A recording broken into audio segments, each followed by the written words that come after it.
6. Good morning. Good morning. Good morning, everybody. This is pretty. The snow. Everybody?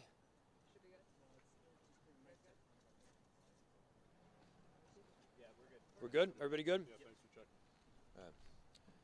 Well, good morning, everyone. We wanted to come out here and provide a situational update and make sure everybody understand both what happened in the last couple nights and also where we're going here moving forward. I wanted to acknowledge how inspired I am by so many community members that have stepped up.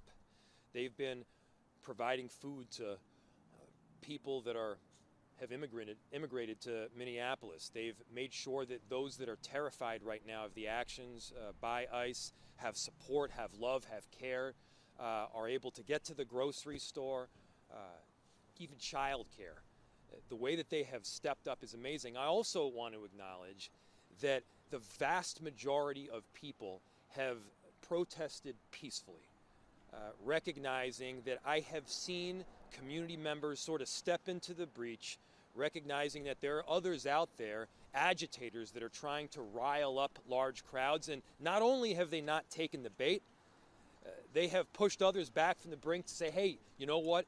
This is what Donald Trump wants. He wants us to take the bait. He wants those agitators to get a hold of this crowd in a way that it makes them cause harm to others and or damage to property.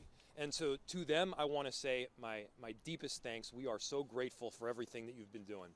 And to our first responders, to our police officers, Chief O'Hara, to our firefighters, Chief Rucker, they have been working tirelessly.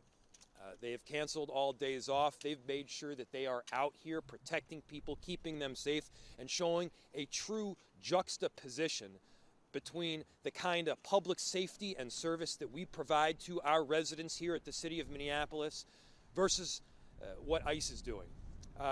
And so, again, I am inspired by so many community members that have kept the peace and that are making very clear the message: we cannot take the bait. And to the few that have caused damage to property and or harm to others, need to be very clear, we're not going to let that happen.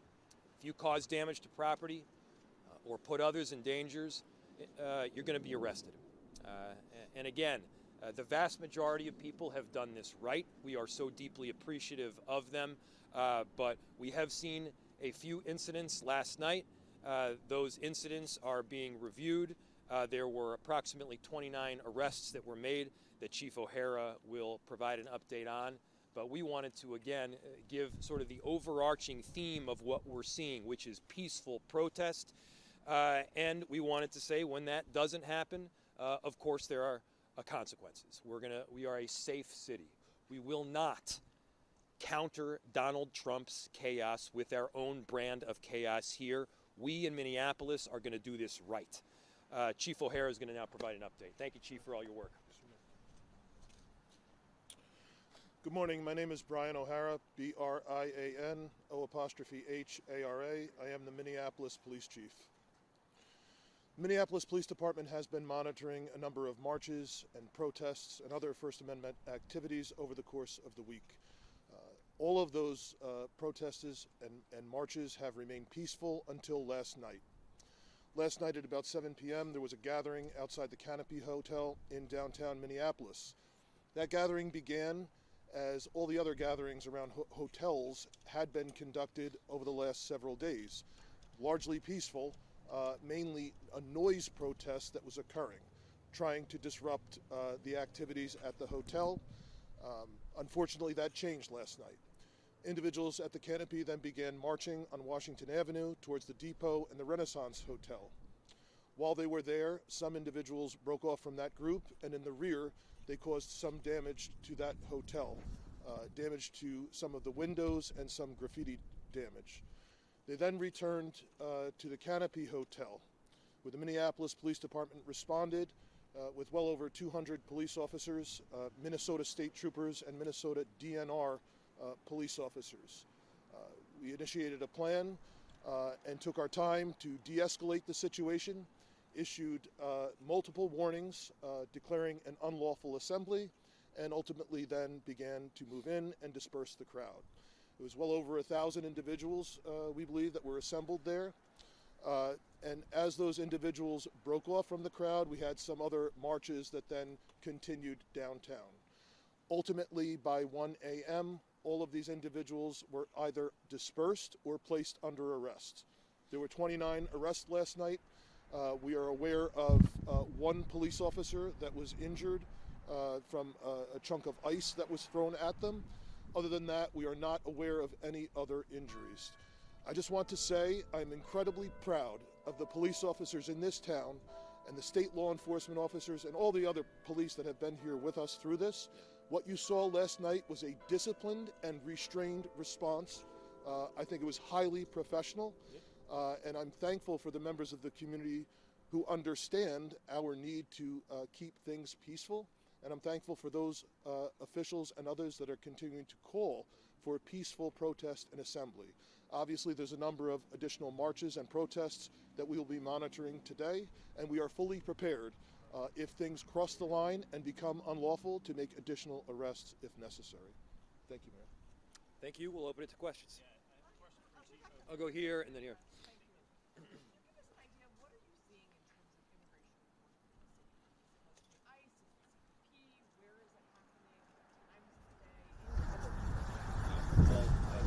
Over to Chief O'Hare for a little bit more of an update. But the question is, what kind of immigration enforcement are we seeing in the city?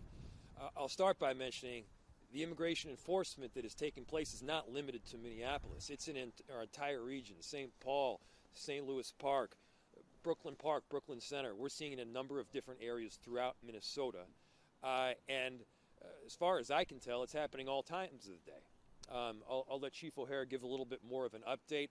A lot of it is scattered. A lot of it is unplanned. This is part of the issue, is that this is not a coordinated strategic plan that we're seeing being carried out. In many cases, it's indiscriminate.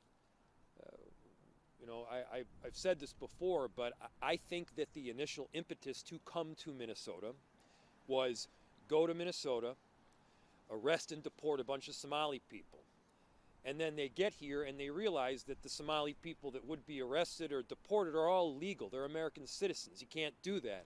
And so there's not like some meatpacking plant or factory where you can go and get a bunch of Somalis. And then they turned their ire towards our Latino community and other immigrant communities that are here.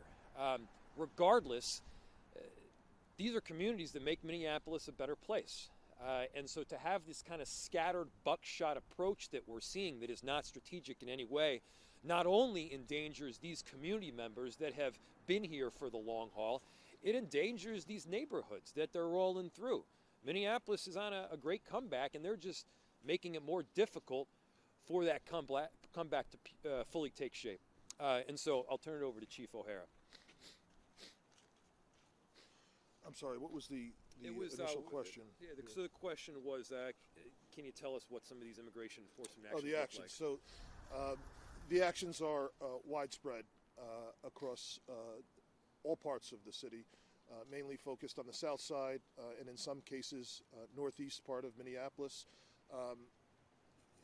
There are oftentimes what appear to be arrests made from vehicles, and we have had reports that come in of vehicles that are abandoned that we then have to respond to tow the vehicles.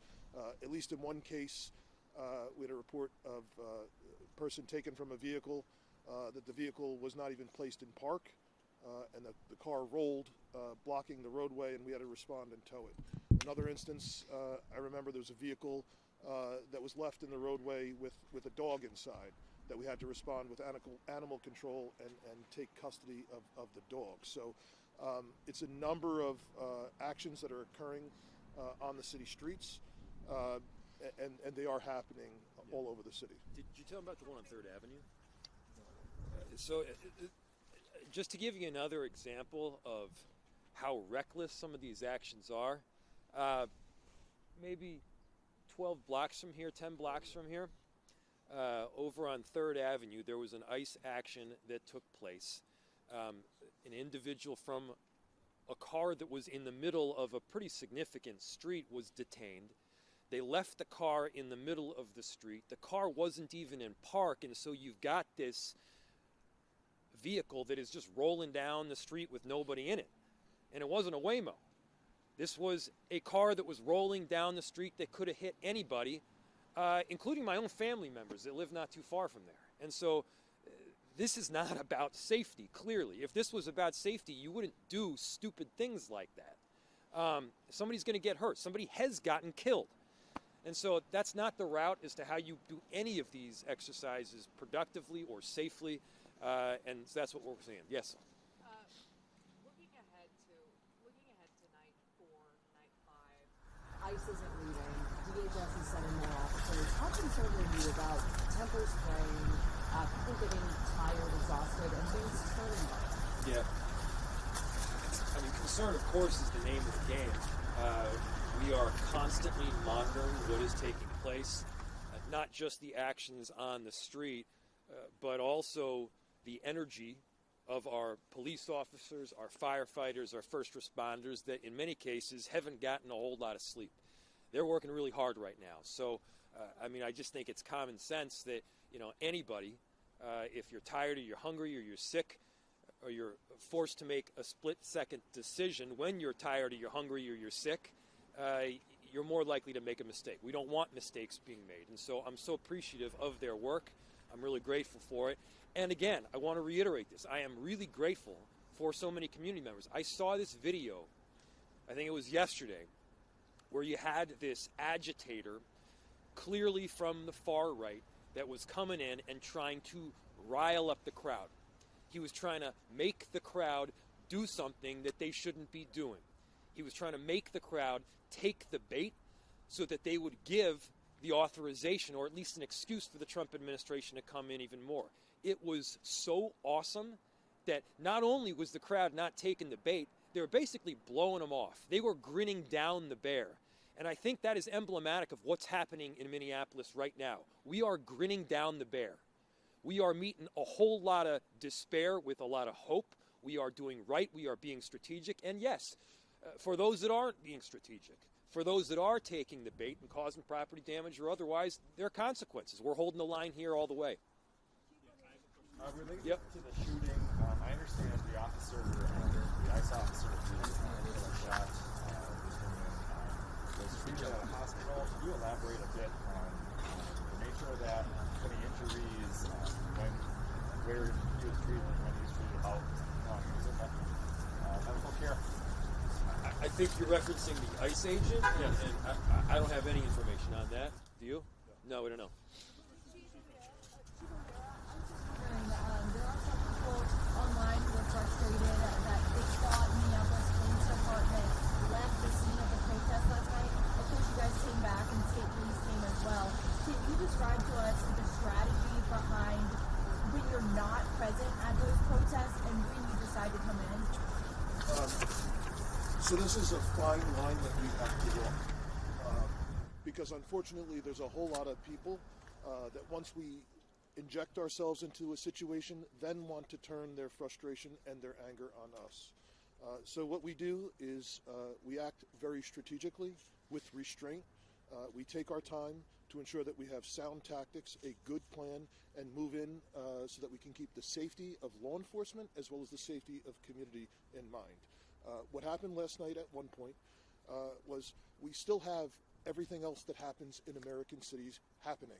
Our police officers had to respond to a 911 call that a woman who had an altered mental status had driven her car up onto a sidewalk and was blocking a parking access. So the police responded there, and we're dealing with that issue when they were unexpectedly and quite quickly surrounded by protesters at that march. And as we have seen, it is our police officers that then become the object of people's frustration.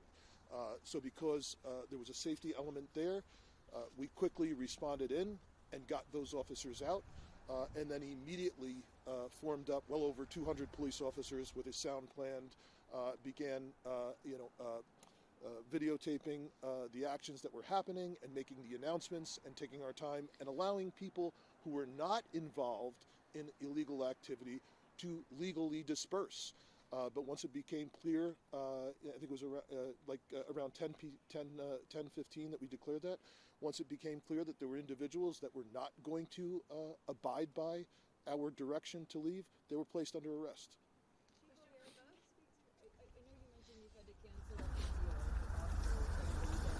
Can you speak to the level of police resources that are going to respond to situations related to ICE operations right now? So the question was that we have canceled all days off and recalled personnel to duty. So the level or percent of people who are responding to events around this, I would say is close to 100%. So we have officers, obviously, that are conducting their normal duties and responding to 911 calls, but then they're also being held over, and they're being held on standby, if not being assigned to post up in locations. Last night, as obviously we were dealing with over 200 officers at the scene to execute the unlawful assembly and dispersal order. We were also posting other police officers around downtown to ensure that we did not have additional destruction. So it is quite literally almost 100% of every sworn member of the department. Maybe two more. 911 calls specifically about immigration enforcement, people saying I saw ICE officers do X or Y? The question was getting 911 calls specifically about immigration enforcement, and yes, there's just dozens and dozens every single day, ranging from anything from people seeing arrests happening, or they seeing surveillance, or they seeing individuals that they're not sure that are ICE, to the things that I mentioned, that there's cars that are now left abandoned because someone was detained. We'll do one more.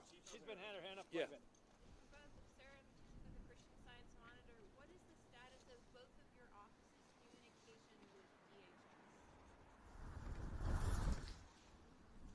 DHS? So the question was the status of communication with DHS. We have ongoing communication with all of federal law enforcement in Minnesota, and that's because we do have work that goes on and continues to go on, addressing gang violence, drug dealing, and serious street crime. So there is ongoing communication with our officers and federal agents literally every single day. It's just that there is not. There's a line. There's a separation between communication around those issues and communication around immigration enforcement. There is none. Thanks, everybody. Next question. Oh, she. Okay. No, you can mention that.